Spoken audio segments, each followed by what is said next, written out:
Así pues, vamos a hablar de literatura y concretamente de la literatura medieval. Señalaremos en primer lugar una serie de aspectos que conviene tener en cuenta para favorecer una mejor comprensión de las obras de este periodo.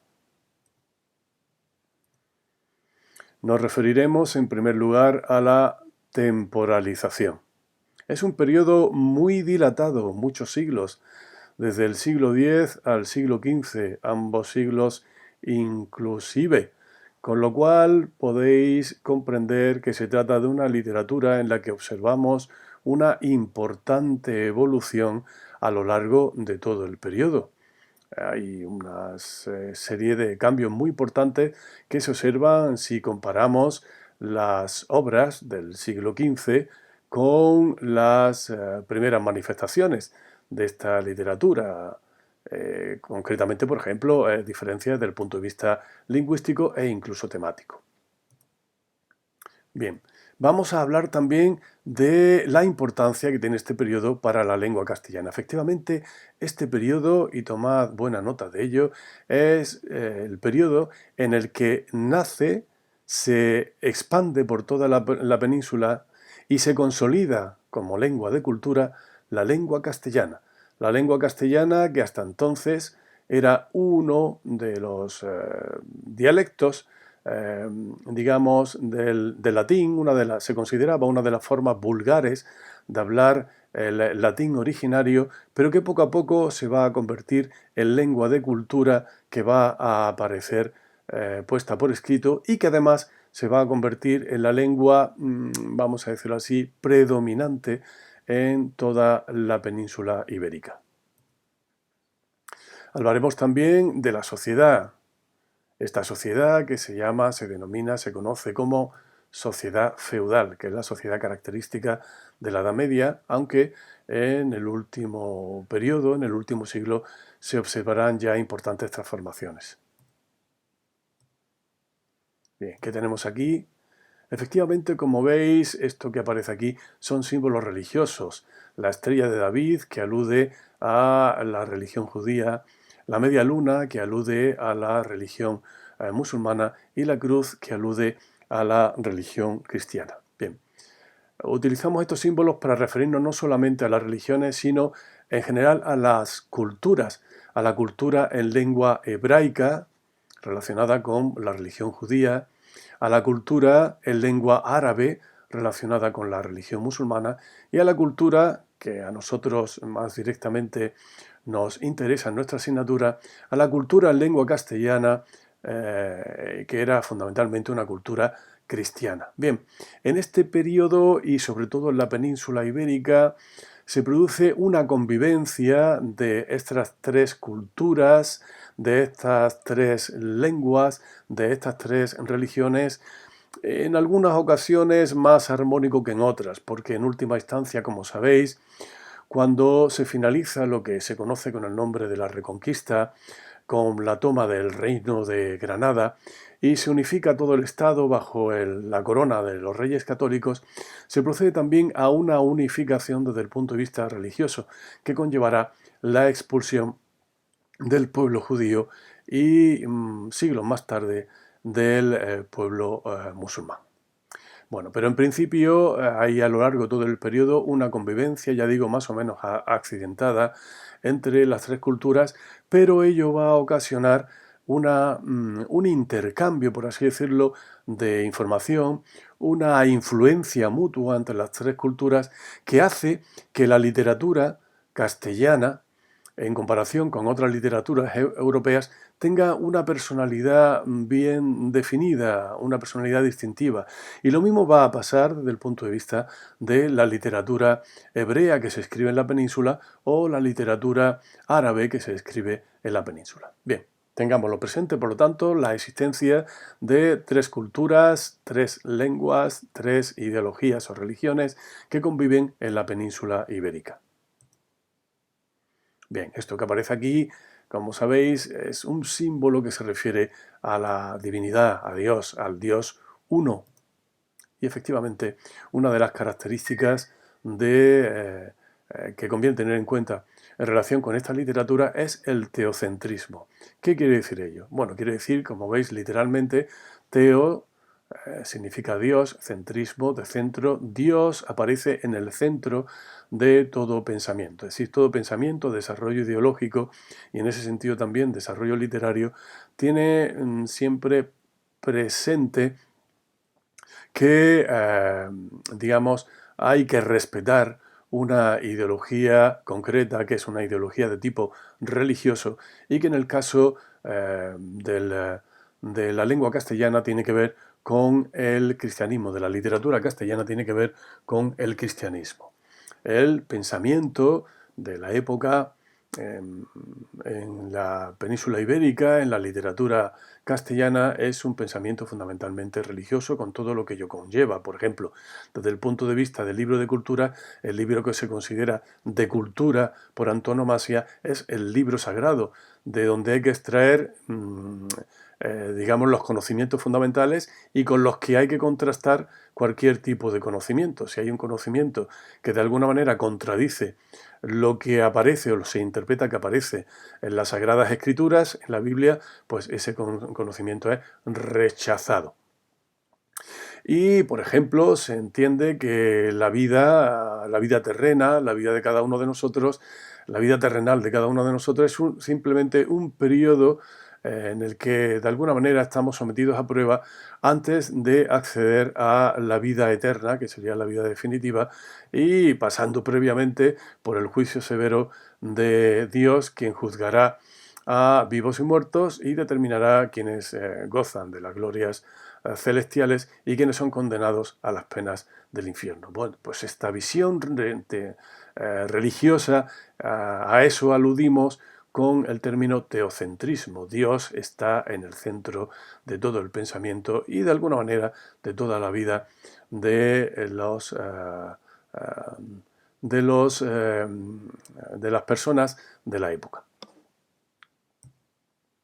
Otra característica muy importante relacionada con esta literatura es la transmisión oral. Gran parte de esta literatura se transmite oralmente y ello ocasiona también que muchas de las producciones literarias de la época pues no hayan llegado a nosotros porque su vía de transmisión fundamental era la transmisión oral. Tenéis que tener en cuenta que la mayor parte de la población era una población analfabeta y que no tenía capacidad ni de escribir ni de leer.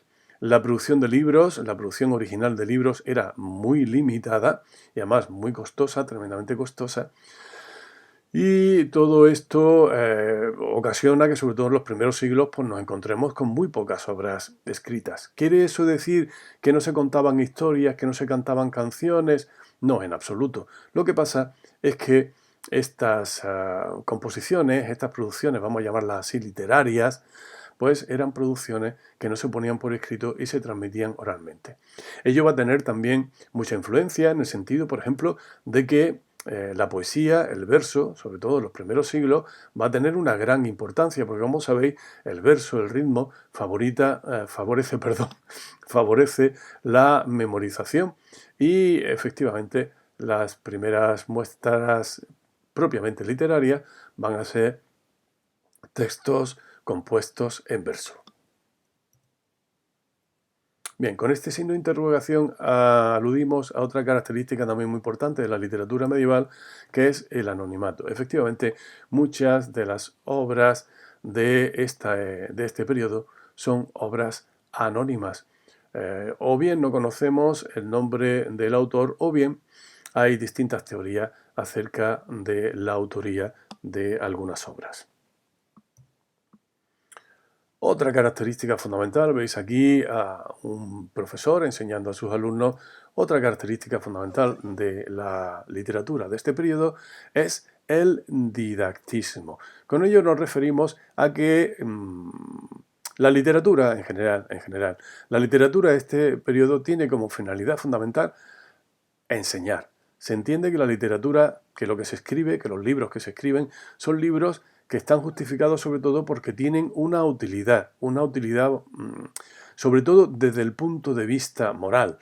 Así que en ese sentido, la mayor parte de las obras de este periodo son obras que de alguna manera están puestas al servicio de la enseñanza moral que, naturalmente, como hemos dicho, relacionándolo con el teocentrismo, será una enseñanza fundamentalmente religiosa en el sentido no tanto de que se esté, por ejemplo, estudiando el catecismo, sino de que los valores que se van a defender en esas obras literarias son valores que respetan o profundizan en los valores cristianos, religioso-cristianos.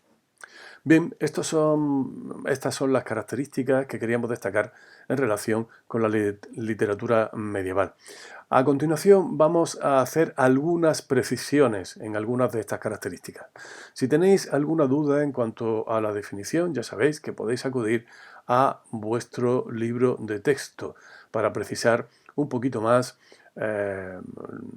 esta caracterización que hemos hecho de la literatura medieval y, en su defecto, pues consultar las dudas en clase.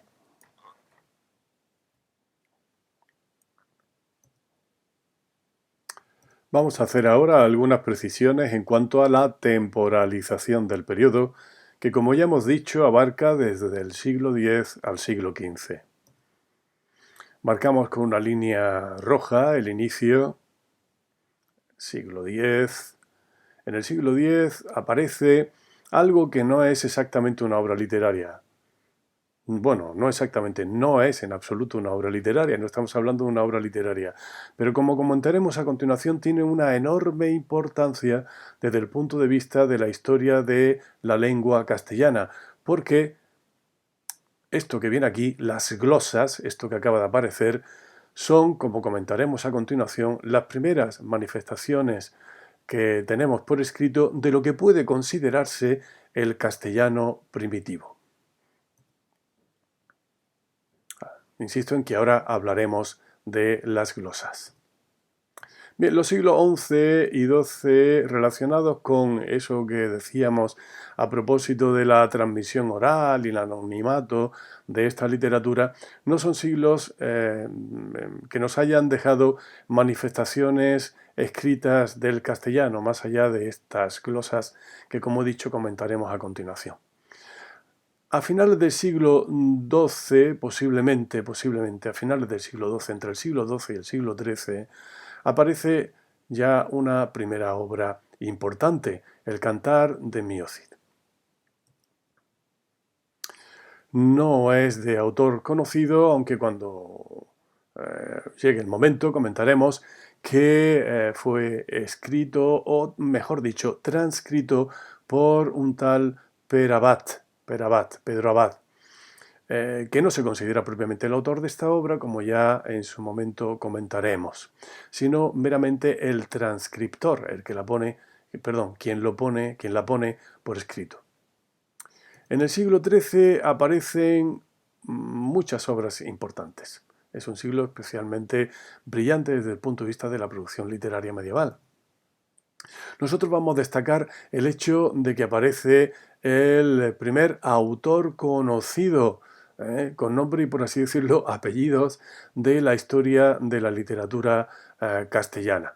Esta imagen que hemos puesto aquí, naturalmente, no es una imagen real del autor en cuestión, la ponemos simplemente para que lo asociéis y eso facilite la memorización. Se trata, como comentaremos en su momento, de Gonzalo de Berceo, que, insisto, este no es un retrato verdadero de Gonzalo de Berceo, sino una imagen de un monje que, bueno, fácilmente podría corresponderse de alguna manera con aquel Gonzalo de Berceo medieval, que, como hemos dicho, es el primer nombre que tenemos en el repertorio de autores de la literatura castellana. Una obra importante de Gonzalo de Berceo, Los milagros de Nuestra Señora. Más cosas hay en el siglo XIII, pero nosotros en esta línea temporal que estamos desarrollando aquí vamos a citar solamente aquellas obras fundamentales que debéis conocer, como digamos, datos de una cultura elemental, de una cultura literaria elemental, y que aparecen en vuestro libro de texto. No vamos a hacer aquí ni mucho menos una cata exhaustiva de todas las obras de la literatura medieval, sino que nos vamos a limitar, como ya he dicho, a señalar aquellas especialmente significativas, que tienen una especial importancia. En el siglo XIV aparece esta obra, El Conde Lucanor, que seguro que os suena, ¿verdad? Porque es lectura obligada de este curso, con su autor, don Juan Manuel. Otra obra muy importante del siglo XIV y una obra interesantísima y singular en toda la literatura medieval europea es el libro de buen amor del arcipreste de Ita. Y por último, en el siglo XV tenemos nada más y nada menos que las coplas a la muerte de su padre, de Jorge Manrique. Y ya veis que coincidiendo con el final del siglo y casi podríamos decir inaugurando una nueva época, esa época que se va a llamar Renacimiento, saliendo de la Edad Media, a caballo entre la Edad Media y el Renacimiento, tenemos esta maravillosa obra de la literatura castellana que es La Celestina de Fernando de Rojas. Bien, quería solamente con esta línea temporal llamaros la atención sobre el hecho de que se trata de un periodo muy dilatado de la literatura, donde vamos a observar una notable evolución en los géneros y sobre todo en la lengua utilizada. Además, tenemos que tener en cuenta también que, sobre todo en las manifestaciones más primitivas, nos vamos a encontrar con textos que utilizan un lenguaje que nos puede resultar una variedad de lengua, una variedad de castellano, que por su antigüedad nos puede resultar un tanto extraña. Y, por ejemplo, por la utilización de determinadas palabras que hoy en día están en desuso, o incluso por la pronunciación de esas palabras, pues como os decía, nos puede resultar especialmente difícil la comprensión de los textos. Por eso, en la mayor parte de los casos, lo que vamos a hacer es utilizar textos adaptados, por así decirlo, traducidos del lenguaje del castellano antiguo al castellano contemporáneo.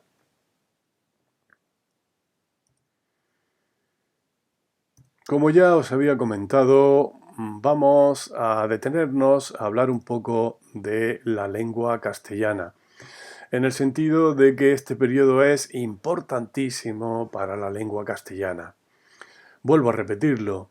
En este periodo se produce la aparición de las primeras manifestaciones del castellano por escrito y podríamos decir de alguna manera que se produce el nacimiento del castellano como lengua ya claramente diferenciada del latín, que hasta entonces había sido considerada simplemente una forma vulgar de hablar el latín, pero poco a poco la distancia se va haciendo cada vez mayor hasta el punto de que los hablantes de castellano, si no son hablantes ilustrados, si no han estudiado el latín, pues no pueden comprender latín. Y las diferencias que presenta la lengua castellana con respecto al latín son ya tan notables que hacen que debamos considerar el castellano como una lengua ya distinta del latín. Esto que le pasa al castellano le pasa también al resto de lenguas romances que hay en la península. Ya sabéis que en la península había y hay todavía una variedad de lenguas romances. Actualmente el gallego y el catalán son lenguas romances que proceden del latín. Ya sabéis que las lenguas romances son justamente esas que proceden del latín. Pero en aquella época en la península había muchas más lenguas diferenciadas del latín. Bien, esta imagen que hemos puesto aquí es una imagen en la que se reproduce, es una fotografía en la que se reproduce ni más ni menos que el testimonio más antiguo escrito en castellano, del que ponemos hoy en día. El primer fragmento escrito que los estudiosos consideran que puede ser algo así como la forma más primitiva del castellano que ha llegado hasta nosotros. Fijaos que en este texto hay dos partes, ¿verdad? Esta de aquí, la central, bueno, pues esta central de aquí es una parte que está escrita en latín. Y lo que a nosotros realmente nos interesa son las glosas, que es este trocito que hay aquí. Oye, ¿y qué son las glosas? Bueno, pues una glosa es un comentario o una explicación que se hace a propósito de un texto. Y estas glosas tan importantes como testimonio de los primeros escritos del castellano, de las primeras manifestaciones por escrito del castellano, estas glosas eran justamente explicaciones o comentarios que alguien anotó al margen de los textos latinos para seguramente aclarar su significado, aclarar el significado de alguna palabra, aclarar el significado de alguna expresión, etcétera, etcétera.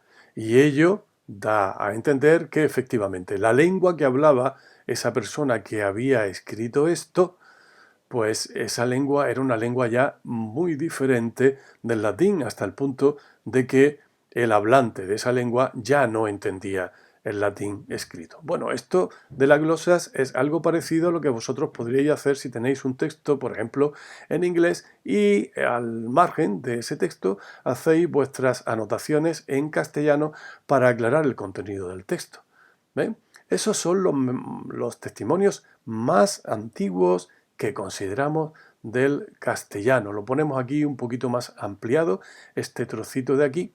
Esta glosa que aparece aquí sobre el texto latino, es una glosa al texto latino, pero ya veis que incluso aunque lo hemos ampliado un poco, nos cuesta trabajo entenderlo. Primero por la escritura y en segundo lugar porque ese castellano primitivo es un castellano que nosotros percibimos todavía como muy alejado del castellano contemporáneo. Bien, las glosas, por lo tanto, son un documento muy importante desde el punto de vista de la historia del castellano, pero no son propiamente textos literarios. Esto que hemos destacado aquí no es un texto literario, sino simplemente un comentario o una anotación al margen de un texto latino. Hay un conjunto de glosas que se denominan glosas emilianenses. ¿Y por qué ese nombre? Pues porque se encuentran en el monasterio de San Millán de la Cogolla, de San Millán, que es la forma medieval, vamos a decirlo así, de Emilio, de Emiliano, pues tenemos de San Millán, tenemos las glosas emilianenses. Están también las glosas emilianenses, perdón, se datan en el siglo X, a finales del siglo X. Y las glosas silenses, que como podéis imaginaros se llaman así precisamente por otro monasterio en el que fueron encontradas, el monasterio de Santo Domingo de Silos, que se encuentra en Burgos, y estas glosas silenses son del siglo XI. Bueno, ya hemos comentado que el monasterio de Santo Domingo de Silos se encuentra en Burgos, el monasterio de San Millán de la Cogolla se encuentra en La Rioja. Vamos a poner aquí un mapa para que os hagáis idea de dónde nace el castellano. Es esta zona que tenéis aquí anotada en rojo, que ocupa la zona de Burgos y la zona de La Rioja. En esta zona de aquí, que llega, como veis aquí, llega incluso a la zona así de Cantabria, ¿verdad? Esta zona es la zona originaria del castellano y a partir de aquí, como muestra este símbolo, ¿verdad? El castellano se va a ir expandiendo hacia el sur hasta convertirse en la lengua predominante, vamos a decirlo así, de toda la península, y cuando llegue la unificación de la península bajo la corona de los Reyes Católicos, se va a convertir también en la lengua oficial del Estado, y acabará por ser conocida con el nombre de español. Para que tengáis una idea aproximada del contexto histórico y geográfico en el que se produce el nacimiento del castellano, pues fijaos, toda esta zona que hay aquí destacada en verde es una zona ocupada por los musulmanes, por la cultura musulmana, que era una cultura que se hablaba en árabe. Es decir, que la mayor parte de la península, como podéis ver, era un territorio en el que lo que se hablaba era fundamentalmente árabe. Aunque no solamente árabe, porque también había una población originariamente cristiana, que no había sido asimilada todavía por el Islam y que hablaban lenguas romances, lo que conocemos como lenguas mozárabes. O sobre lenguas sobre las que ya volveremos cuando hablemos de la lírica tradicional. Pero en fin, lo que yo quería es que vierais en qué condiciones aparece el castellano. Pues aparece en unas condiciones en las que los reinos cristianos están ahí, por así decirlo, como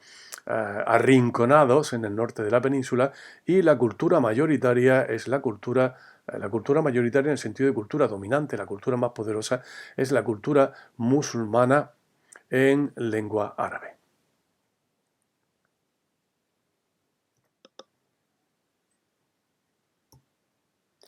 Finalmente, en relación con la literatura medieval, hablaremos de la sociedad medieval. La sociedad medieval se denomina también sociedad feudal. ¿Por qué sociedad feudal? El término feudal procede de este término, feudo. ¿Y qué era el feudo? El feudo era una extensión de territorio que incluía sus habitantes, los habitantes que lo trabajaban, una extensión de territorio que era concedida por el señor a un vasallo que le juraba fidelidad. Esta relación de vasallaje y de juramento de la fidelidad es una relación fundamental dentro de la estructura social de la Edad Media. Y por eso esta sociedad medieval recibe también el nombre de sociedad feudal, como decíamos, aludiendo a ese feudo que entregaba en compensación el señor a su vasallo como premio a su fidelidad. Esta sociedad recibe también el nombre de sociedad estamental.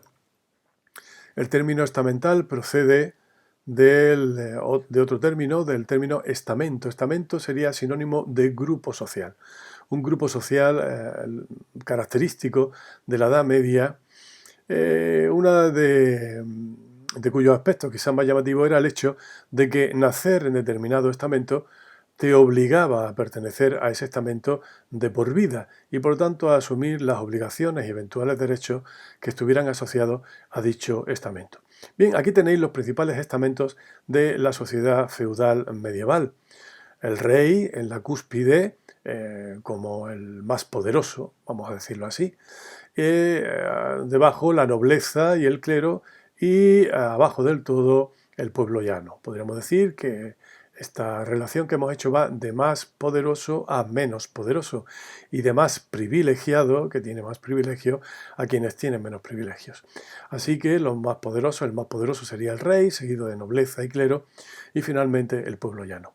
Vamos a ir viendo cada uno de estos estamentos y sobre todo vamos a subrayar la relación que tienen con la creación literaria de la época. Nos referimos en primer lugar al rey y a la nobleza, situados, como hemos dicho, en la cúspide del poder. Dentro de la nobleza distinguimos alta y baja nobleza, es decir, la nobleza más poderosa, los condes, duques, etc., y la baja nobleza, nobles y que tenían también los privilegios asociados a la nobleza, como por ejemplo el hecho de poder también explotar un territorio y no tener que trabajar, sino vivir del trabajo de los demás. Pero esta baja nobleza naturalmente estaba sometida en una relación de vasallaje, como hemos dicho antes, estaba sometida por una relación de vasallaje a la alta nobleza. Entre la baja nobleza estarían, por ejemplo, los hidalgos, ¿no? A esta baja nobleza pertenecía, por ejemplo, el protagonista del Cantar de Mio Cid, Rodrigo Díaz de Vivar. La función fundamental de la nobleza era la de guerrear, conquistar, defender territorios y personas. Y en relación con la literatura, la nobleza, los miembros de la nobleza, van a ser los protagonistas de un género literario muy importante en la Edad Media, que es el cantar de gesta. Los cantares de gesta son historias de guerreros pertenecientes a la nobleza que, como decíamos, tuvieron una gran importancia dentro de la creación literaria medieval. Asociado también a la nobleza, asociada, mejor dicho, a la nobleza, está también la poesía cortesana, fundamentalmente una poesía de carácter amoroso. El término cortesano, cortesana, está asociado a las cortes que se organizaban en palacio alrededor de la figura o bien del rey o bien de algún noble que estaba rodeado de sus siervos y vasallos, y en ese ámbito se desarrollaba este tipo de poesía, llamada poesía cortesana. Hablamos ahora del clero. Como veis, el clero hace referencia a los religiosos. El estamento del clero, estamento clerical, es el estamento religioso. También aquí distinguimos un alto y bajo clero, estarían los altos dignatarios religiosos, como por ejemplo los obispos o por ejemplo los abades, y el bajo clero, que podría estar representado por los monjes, los curas, etc. Su misión fundamental era rezar sobre todo para procurar la protección divina y preservar la cultura. Hay que decir, antes de hablar de esto del Merced de Grecia, hay que decir que esto de preservar la cultura de alguna manera convierte al clero en lo que podríamos llamar la intelectualidad de la época. Bien, ha aparecido aquí el Merced de Grecia, y es que efectivamente el clero está relacionado con esta importante corriente poética de la Edad Media. Los principales autores del Merced de Grecia son personajes pertenecientes al clero. Y por último hablamos del pueblo llano. El pueblo llano es el estamento sin privilegios. Su misión fundamental es trabajar y pagar impuestos.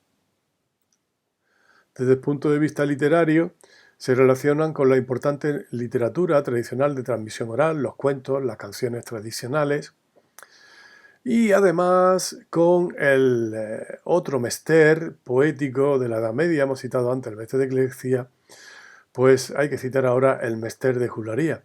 El mester de juglaría, que está relacionado justamente con estos cantares de gesta que hemos citado antes, que tenían por protagonista a los nobles, y que van a ser cantados por los juglares del mester de juglería, teniendo como público aparte de la nobleza, de los palacios, pues tenían también como público en las ciudades al pueblo llano, justamente al pueblo llano. Bien, pues en el último periodo medieval, justamente en ese periodo de transición entre la Edad Media, la Baja Edad Media y el Renacimiento, aparece un nuevo grupo social que va a ser importantísimo en la historia subsiguiente de la literatura, porque va a ser el principal productor literario en los siglos siguientes. Pero esto ya estaría dentro de otra época, ya entraríamos aquí en el Renacimiento. Así que, antes de hablar del Renacimiento, vamos a señalar que en esta época, en el último periodo de esta época, en los últimos siglos de esta época, siglo XIV y sobre todo el siglo XV, aparece este nuevo grupo social, que es el grupo de la burguesía, que va a estar formado por fundamentalmente artesanos y comerciantes, y en los cuales el dinero, el aspecto económico desde el punto de vista mercantil, monetario, va a tener una gran importancia, y con el paso de los siglos va a dar lugar al sistema socioeconómico llamado capitalismo y a un nuevo tipo de sociedad. Bueno, pues esto es todo en cuanto a nuestra introducción general a la literatura medieval. Nos vemos.